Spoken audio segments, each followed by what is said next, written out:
তো বন্ধুরা, ঘুরে রান্নাঘরে আপনাদের স্বাগতম। আজকে চলে এসেছি একটা নতুন রেসিপি নিয়ে, চাইনিজ মিক্স ফ্রাইড রাইস। দেখুন কত সুন্দর দেখতে।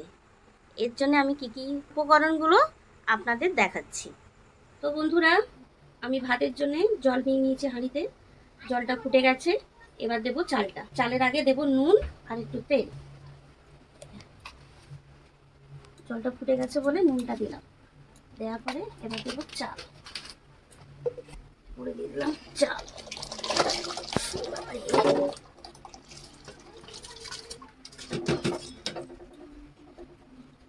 ভাতের মধ্যে দিয়ে দিলাম সাদা তেল। সাদা তেল দিলে তাহলে ভাতগুলো ঝরঝরে হবে। দিলাম, দেওয়ার পর ভাতটা ফুটবে, তারপরে আমি ভিনিগার দেবো 2 চামচ। বন্ধুরা, ভাত ফুটছে, এরপরে আমি 2 চামচ ভিনিগার দিয়ে দেবো ভাতের মধ্যে। তাহলে ভাতটা খুব সুন্দর হবে, সাদা হবে ভাতটা। সাদা হওয়ার জন্য আমি 2 চামচ ভিনিগার দিয়ে দিলাম। এবার ভাতের আঁচটাকে একটু কমিয়ে দেবো।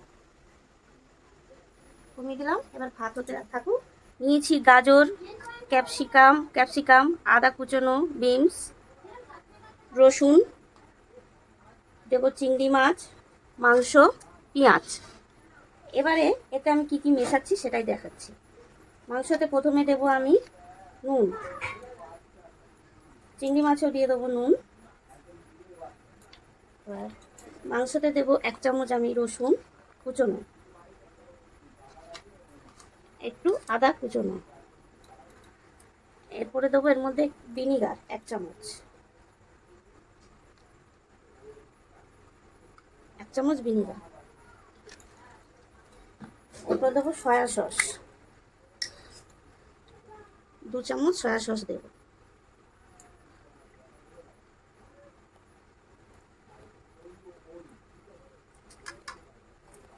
আর চিংড়ি মাছে আমি সয়া সস দেবো না, একটু ভিনিগার দেবো, 1 চামচ ভিনিগার। এই দিয়ে দিলাম, দিয়ে এটাকে মিক্স করে নেবো।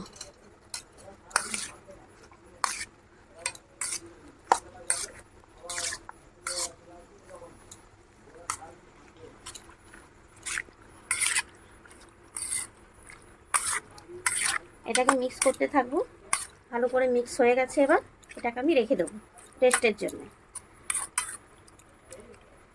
এটা ম্যারিনেট করে দিলাম।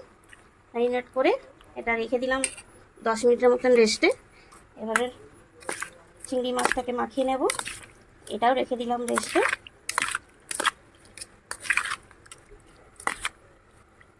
এটাও রেখে দিলাম রেস্টে। মাঝে মাঝে ভাতটা দেখে নেবেন নাড়িয়ে হয়েছে কিনা। আমি ভাতটাকে 90% করে নেব। হ্যাঁ, এবার আমার ভাত হয়ে গেছে, আমি ভাতটাকে এবার নামিয়ে নেব। এবার আমরা ভাতটা ছেঁকে নিলাম, দেখুন এত সুন্দর ভাতটা ঝরঝরে হয়েছে। এরপর আমি কড়াই তেল দিলাম ডিমটা ভাজবো বলে।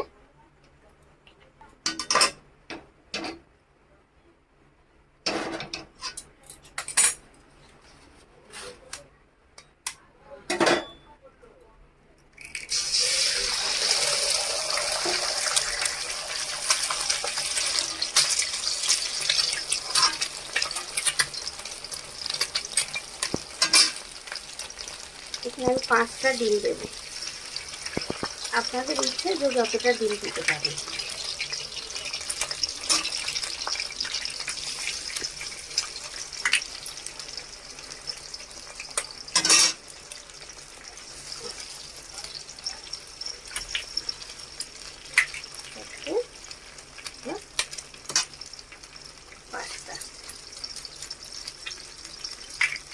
নুন দিলাম, তারপরে একটু নুন দেব,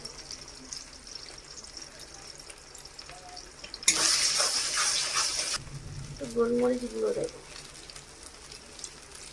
গোলমরিচের গুঁড়ো।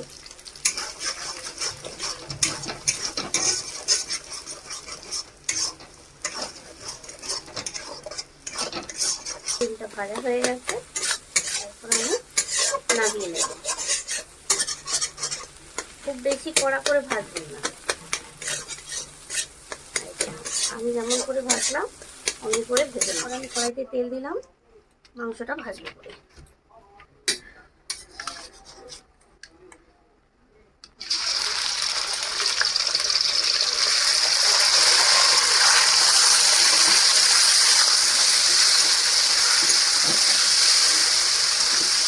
মাংসটায় আমি 1 চামচ মতন গোলমরিচের গুঁড়ো দিয়ে দিলাম।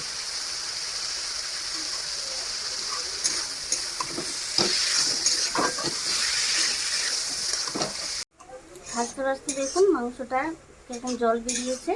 এই জলেতেই মাংসটা সেদ্ধ হয়ে যাবে। এই জলটাকে শুকিয়ে নেব আমরা। এই যে জলটা শুকিয়ে এসেছে, দেখুন জলটা শুকিয়ে গেছে। এইটুকুনি থাক, পুরো করে নিলে নাহলে মাংসটা ফিকে হয়ে যাবে। এই এই অবস্থায় আমি নামিয়ে নেব। কড়াইতেই আমি আবার তেল দিয়ে দিলাম, চিংড়ি মাছটা ভাজবো।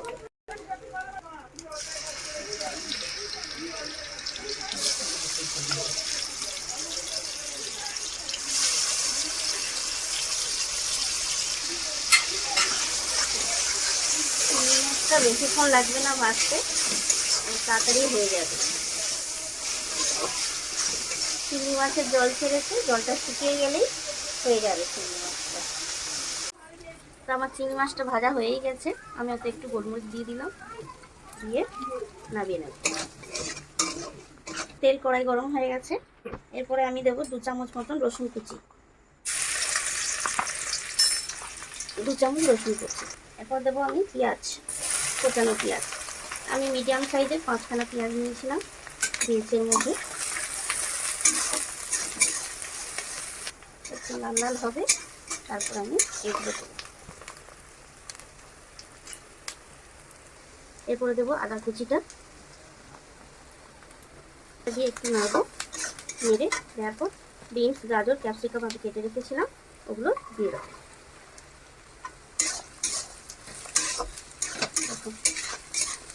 এবার এটাকে আমি ভাজবো, মাঝে মাঝে নাড়িয়ে দেবো, দিয়ে ভাজাটা হবে সুন্দর করে। আমি একটু নুন দিয়ে দেবো। ভাতে তো নুন দিয়েছি, এতে আমি বেশি নুন দেবো না, স্বাদ মতন দেবো।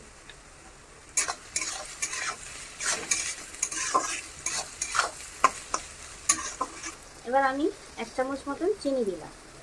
চাইলে আপনারা যেমন মিষ্টি খাবেন তেমন দেবেন। আমি আমার স্বাদ মতন দিলাম। দেওয়ার পর এতে আমি আর গোলমরিচের গুঁড়ো দিলাম, ওই 1 চামচের মতনই দেবো গোলমরিচের গুঁড়ো দিলাম। নাড়বো। এরপরে আমি সব দিয়ে দেবো। ওগুলো ভাজা হয়ে গেছে। এবার যেগুলো চিংড়ি মাছ, মাংস, ডিম ভাজা ছিল ওটা দিয়ে দেবো।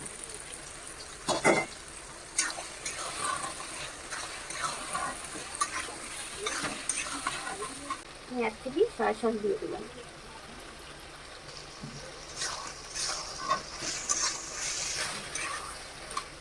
তারপরে ডিমটাও দিয়ে দিলাম।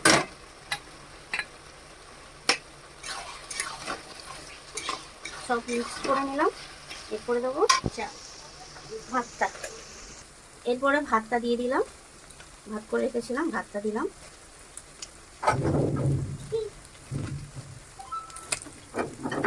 ভাত দিচ্ছি। আমার 1 কিলো চালের ভাত করেছি, আপনারা যে যেমন পালন করবেন। 1 কিলো চালের ভাতেতে আমি 500 মুরগির মাংস দিয়েছি, আর 500 মুরগির মাংস দিয়েছি, আর দিয়েছি চিংড়ি মাছ এই 400 গ্রামের মতন, আর ডিম দিয়েছি আমি 5টা। গাজর, ক্যাপসিকাম নিজের আন্দাজ মতন দেবেন, যে যতটা ভালোবাসবে।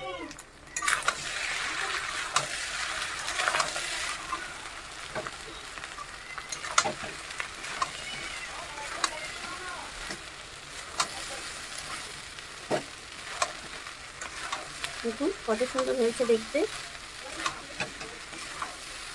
তো বন্ধুরা, আমার মিক্স ফ্রাইড রাইস পুরো রেডি। 5 মিনিট নাড়িয়ে নিয়েছি, কি সুন্দর দেখতে হয়েছে। কিন্তু এর মধ্যে আপনারা আরও জিনিস অ্যাড করতে পারেন। সেটা হলো হলুদ ক্যাপসিকাম, লাল ক্যাপসিকাম, হলো পেঁয়াজ পাতা। পেঁয়াজ পাতাটা অতি অবশ্যই দেবেন, তাতে আরও টেস্ট বাড়ে। আমার জিনিস রেডি। তো বন্ধুরা, বাড়িতে বানিয়ে খেয়ে কমেন্টে জানাতে ভুলবেন না কিন্তু কেমন হয়েছে। আর যদি কোনো নতুন রেসিপি জানার থাকে আমাকে কমেন্টে জানাবেন।